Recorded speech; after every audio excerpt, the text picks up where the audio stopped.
So one thing that always really surprises me is how robust these starters are, or my starter is. I mean, I do feed it every day, but it doesn't really matter what the temperature is, although I guess it's pretty much always a constant 70 degrees here inside. Well, it probably goes down to 60 sometimes when it gets cold here at night.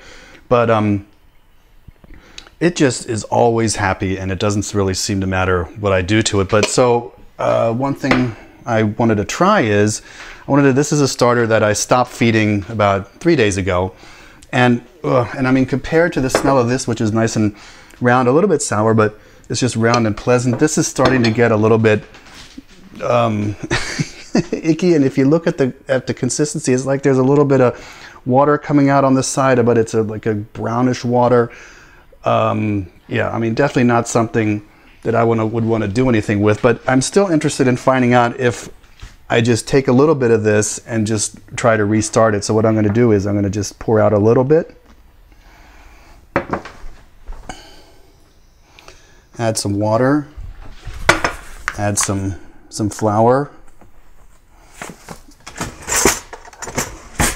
Mix it up. Put a lid on it, and we'll see what happens. I've been feeding this starter here now for a little under 2 weeks, and well, it smells good. It's rising, doing what it's supposed to do. I think it's happy again. I think it was also pretty much happy just like 2 or 3 days after I started feeding it again. So I think this once again shows that these things, that the starter is really robust, and you can make mistakes. And it'll still be happy if you follow the little, those little directions that I had before, where you just take a little bit out and then start feeding just a little bit of it. You can also do that if your starter, this still smells pretty good, but you can tell it's starting to get a little sour. Has a little sour note to it, or actually a little more sour note to it.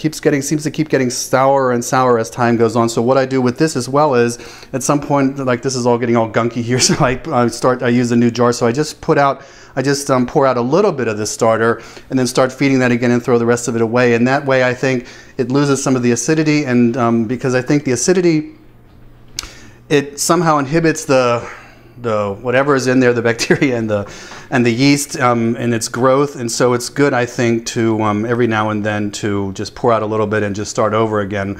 And the same thing is, you do the same thing also if you've put this in the refrigerator for a week or so. Then you just take out a little bit and restart it that way. So I'm gonna bake a loaf with this, and we'll see what happens.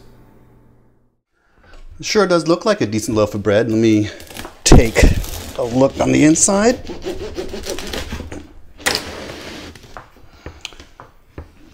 Looks pretty decent to me. Oh, and by the way, you might notice there's some little stuff in there. I put sunflower seeds and flax seeds in there. That's makes it better. All right, now I got to try some.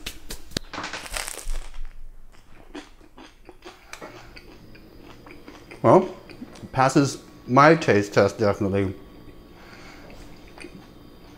It's great.